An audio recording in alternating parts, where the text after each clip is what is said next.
All right, so I'm going to try a different camera angle for this video. This video is going to be about how we're going to decorate our pots with colored slip. I have here 2 containers. I have these for you guys to come pick up in the classroom. They'll be outside the classroom. There's a white container here. This has the reddish brown slip, and then this black container here has the black slip.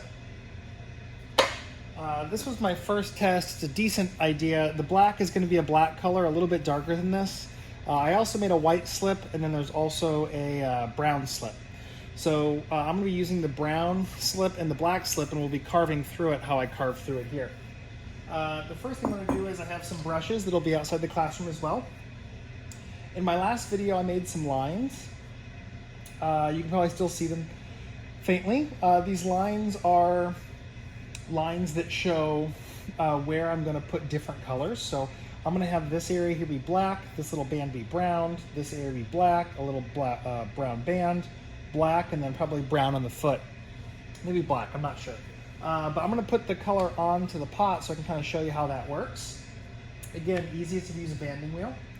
I've got the color right here. This is slip liquid clay that has some black coloring in it, so it'll turn black. Right now it's kind of gray. I'll do the black first and then the brown. I can always scrape off if I mess up a little bit. I'll do the color I'm doing the most of first. The slip needs to go on about 2 coats. When I brush it on, my goal is going to be to brush it as even of a coat as I can. So I'm just kind of going back and forth. It's going to dry pretty quickly on your pot because it is liquid clay and you've got your pot that's probably drying out. Hopefully your pot isn't totally bone dry. But this will go on bone dry clay. If it is bone dry, you need to put it on very thinly. I'm putting on a pretty thin coat right now to show you what thin looks like. The first coat I put on thin so that it'll spin easily. Then I'm going to do another area right here. I'm going to put another coat on. And I'm just making this center area black. Putting some slip on my brush. And then just spinning the pot. And this is called a banding wheel because I'm putting bands of color on it. This is really using the banding wheel for what it's designed to be used for. Now, you probably can't see, but I have a little line that I carved here and here, so I know that I'm only going to right there. So I'm making sure that when I put my black on, that I put it on only to the line that I've marked it. If I run a little bit over, I can always use one of my trimming tools or my metal rib and kind of scrape it off, which I'll probably end up doing a little bit of. If for some reason it's not sticking to an area, maybe because that area doesn't get hit by the brush, just slow it down and get that area covered with slip. Okay, so I've got that middle area covered with slip here. I'm also going to cover, mark, I went a little over with my, my black slip, so I'm going to go back and keep my line. While it's wet, it's really easy to carve this off. So I just brought my line back. That's where my line's going to be. All the rest of the slip, you can see I'm just going to take my trimming tool, hold it as light as I can. I'm going to scrape off this excess color that I don't need.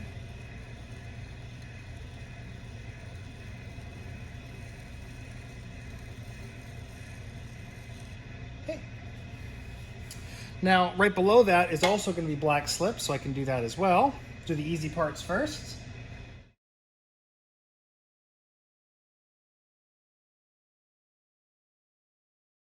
Okay, now I'll need a second coat. You'll want to put at least 2 coats. Too much and it can start chipping off, but I think 2 coats is a good number. I'm going to put my first coat on everywhere though, so I'm going to do my coat on this top part here as well.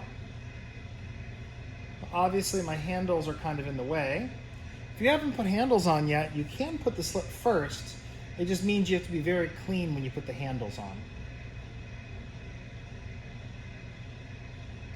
And like I said, I've got a line here that I'm trying to keep.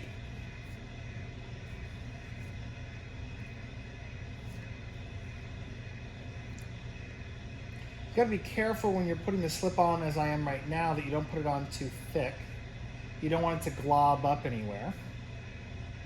You should see it drying pretty quickly. You can see I'm also going another direction. My second coat I will be doing vertically to try to minimize the amount of brush lines that you can see in the slip. I'm not sure how good the video is or the screen, how big the screen is you're watching, but we want to try to avoid seeing brush strokes as best we can. So I'm just doing these large areas with the large brush first, and then I'll switch to a smaller brush.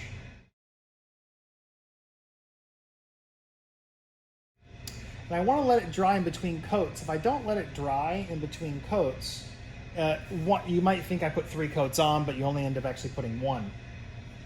Again, I've got my line here. I want to make sure it stays nice and crisp on this bottom part and on this top part, underneath the handle. I'll be probably doing the handles black as well. I might do like a strip of brown on the outside, but I haven't decided yet. And then we're going to be carving through this slip some decorative designs. I'm going to separate that into a different video.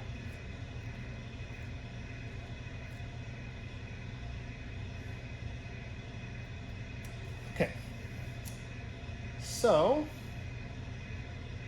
I'm going to start my second coat of color. I think I'm going to just paint the inside with a little bit of black here as well. I'm not going to do the entire inside of the pot, just the rim that you can see. I'm also going to have that be black.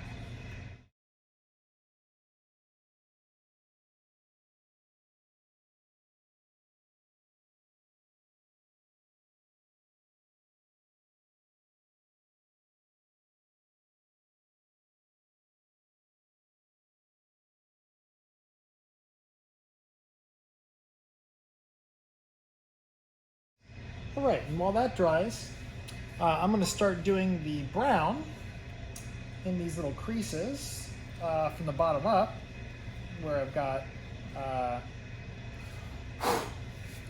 the right dryness. My black slip is dry.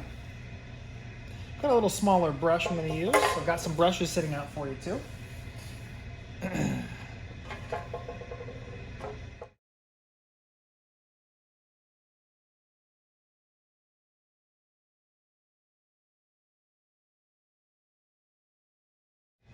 Okay, now what I can do is, now that the slip is dried a little, it's easier to take off the stuff I don't want. The parts where there's going to be red. If I do this when it's really wet, the tool doesn't grab it very well. A little drier is better. There we go.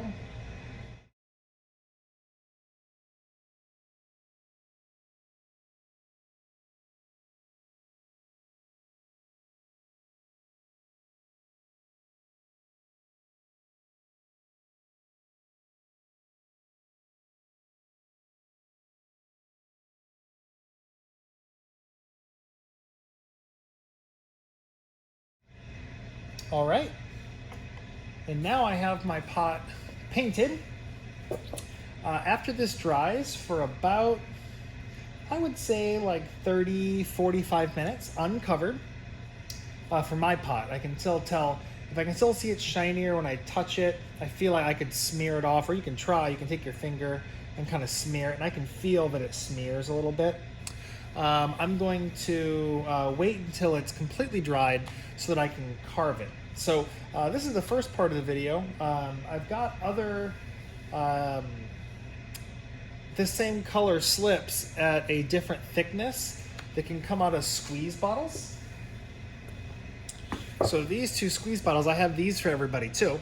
I've got different color clay that'll come out of these squeeze bottles, and it's a lot thicker in these squeeze bottles, so it'll stay kind of beaded up. And I can take this color and I can put little dots around it. And I have this in white too. So I'm probably going to be doing little white dots on the handle, maybe little white dots around the top, and then I'll do carvings with the rest of it. So this is the first part of decorating the pot. The second part is going to be carving it, and then the third part is going to be painting into those carvings. So I hope this makes sense. This is the first thing you'll need to do. You'll need to come by the classroom.